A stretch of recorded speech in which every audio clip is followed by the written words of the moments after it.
کیا آپ جانتے ہیں کہ پاکستانی ہسٹری کے کون کون سے وزیر اعظم کا انجام کس قدر بھیانک ہوا؟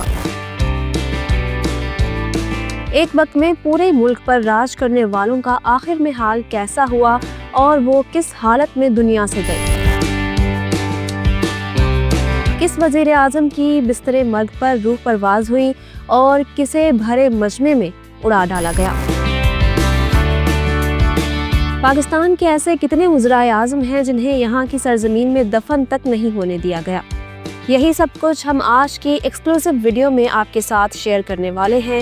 آپ دیکھ رہے ہیں الیکشن باکس اور میں ہوں کنزا فرمان۔ میرے انسٹا اکاؤنٹ کا لنک آپ کو ڈسکرپشن میں مل جائے گا، سو لیٹس بگن۔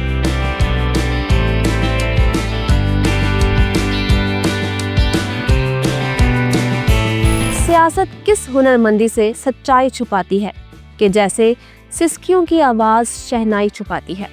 پاکستان کے پہلے وزیر اعظم لیاقت علی خان نے اپنی نوابی ریاست کو اس وطن پر قربان کر چھوڑا تھا۔ پاکستان کی خاطر اپنا سب کچھ داؤ پر لگانے والے قائد ملت نوابزادہ لیاقت علی خان کو اس کا ریوارڈ 16 اکتوبر 1951 کو ملا۔ اس روز علل صبح وہ وفاقی دارالحکومت کراچی سے پنڈی کے لیے روانہ ہونے لگے۔ ان کے لاڈلے بیٹے اشرف نے بابا سے ضد کی کہ مجھے بھی آپ کے ساتھ راولپنڈی جانا ہے۔ شفیق باپ اپنے لاڈلے کے سر پر شفقت بھرا ہاتھ پھیرتے ہوئے کچھ یوں مخاطب ہوئے، نہیں بیٹا، تم اسکول جاؤ گے، میں ضروری کام سے پنڈی جا رہا ہوں، واپس آ کر ملتے ہیں۔ اہل خانہ کو اللہ حافظ بول کر وہ ماڑی پور کے ہوائی اڈے سے پنڈی کے لیے روانہ ہوئے۔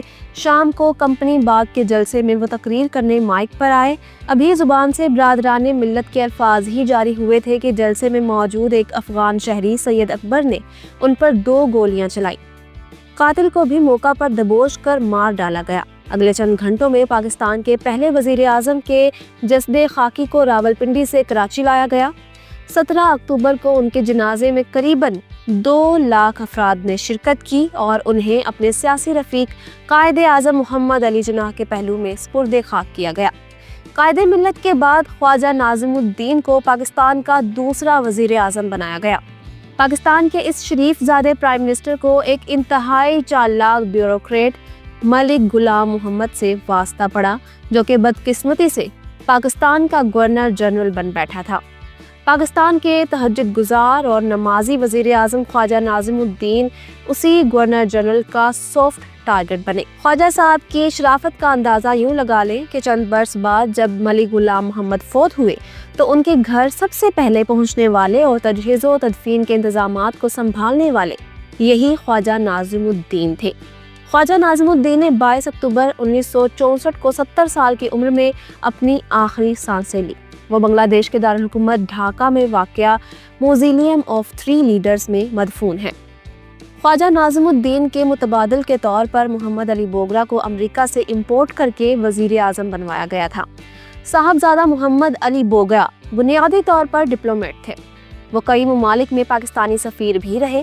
وہ فیلڈ مارشل ایوب خان کی کابینہ میں وزیر خارجہ کی ذمہ داریاں نبھا رہے تھے کہ 23 جنوری 1963 کو انہیں دل کا دورہ پڑا اور وہ خالق حقیقی سے جا ملے۔ انہیں بنگلہ دیش کے راج شاہی ڈویژن کے ضلع بوگرا میں واقع بوگرا نواب محل میں سپرد خاک کیا گیا۔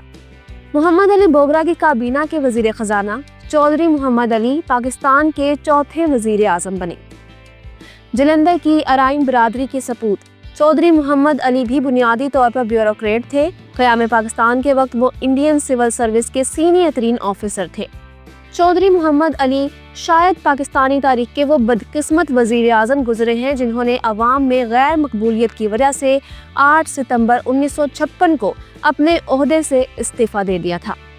وہ دسمبر 1982 کو فوت ہوئے اور انہیں کراچی میں سپرد خاک کیا گیا۔ ہمارے 5ویں وزیر اعظم حسین شہید سہروردی پاکستان بننے سے قبل ہی ایک قداور سیاستدان کے طور پر جانے جاتے تھے۔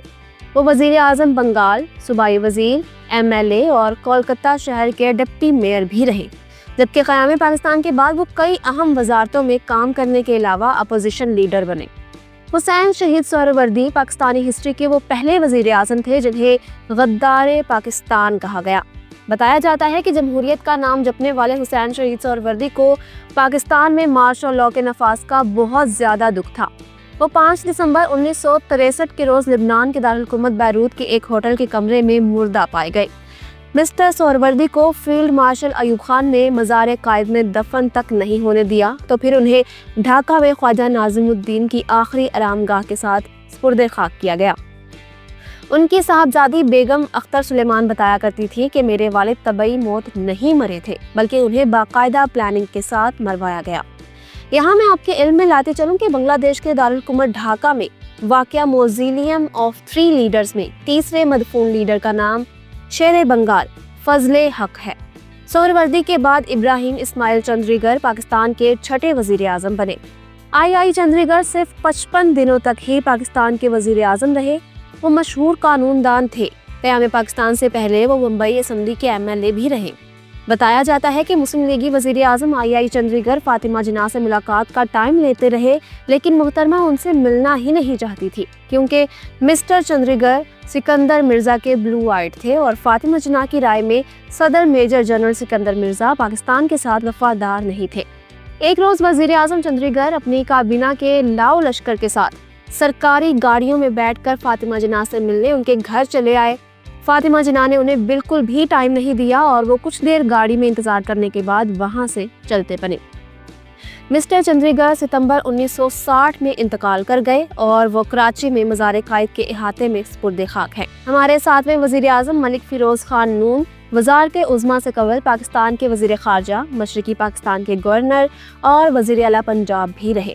فیروز خان نون 10 دسمبر 1970 کو ضلع سرگودا میں واقع نورپور نون گاؤں میں فوت ہوئے اور یہیں مدفون ہیں۔ صرف 13 دنوں تک پاکستان کے وزیر اعظم رہنے والے نور الامین کا تعلق بنگال سے تھا۔ نور الامین شاید واحد بنگالی لیڈر تھے جنہوں نے سقوط ڈھاکہ کے بعد پاکستان میں رہنا پسند کیا۔ نور الامین 2 اکتوبر 1974 کے روز 81 سال کی عمر میں راولپنڈی میں انتقال کر گئے۔ انہیں سرکاری اعزاز کے ساتھ کراچی میں مزار قائد میں سپرد خاک کیا گیا۔ پاکستان کے 9ویں وزیر اعظم جناب ذوالفقار علی بھٹو تھے جو سال 1977 میں جنرل ضیاء الحق کے مارشل لاء کے بعد کال کوٹری کے مہمان بنا لیے گئے اور ان پر نواب قصوری قتل کیس ری اوپن ہوا۔ 3 اپریل 1979 کو دوپہر کے وقت بھٹو صاحب کی اپنی بیٹی بے نظیر اور بیگم نصرت بھٹو سے آخری ملاقات کروائی گئی۔ 4 اپریل بدھ والے دن بھٹو کے ہاتھوں کو زبردستی باندھ کر انہیں اسٹریچر پر ڈال دیا گیا۔ اسی حالت میں وہ پھانسی گھاٹ تک لائے گئے۔ یہاں تارا مسیح نے ان کے چہرے پر سیاہ نقاب چڑھایا اور پھر گلے میں مضبوط رسی باندھی گئی۔ پھر لیور کھینچنے کے اگلے ہی لمحے پاکستان کا ایک سابق وزیر اعظم امر ہو گیا۔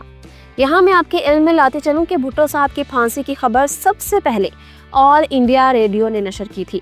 پاکستان کے 10ویں وزیر اعظم محمد خان جنیجو سندھ دھرتی سے آنے والے دوسرے پرائم منسٹر تھے۔ جب وہ وزیر اعظم بننے لگے تو پیر پگاڑا نے مذاق میں جنرل ضیاء الحق سے کہا تھا کہ آپ نے ہمارے سندھی کو وزیر اعظم تو بنا دیا ہے لیکن ہمیں یہ واپس زندہ چاہیے ہوگا۔ ضلع سانگڑ کے سندڑی گاؤں کے رہنے والے محمد خان جنیجو 18 مارچ 1993 کو امریکہ میں فوت ہوئے اور وہ اپنے آبائی گاؤں میں آسودہ خاک کیے گئے۔ 88 کے جنرل الیکشن میں زبردست کامیابی کے بعد پاکستان پیپلز پارٹی کی چیئرپرسن محترمہ بے نظیر بھٹو ملک کی 11ویں اور اسلامی دنیا کی پہلی خاتون وزیر اعظم بنی۔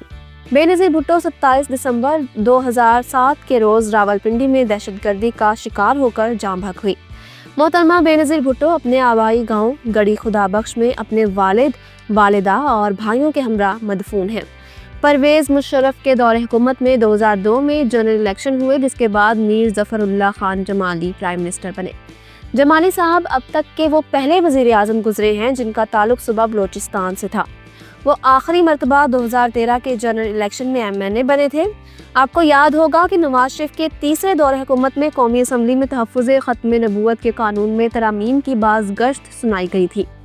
اس وقت پر میر ظفر اللہ خان جمالی نے قومی اسمبلی میں تقریر کرتے ہوئے کہا تھا، خدا کرے میری موت سے پہلے اس پارلیمنٹ کو موت آ جائے۔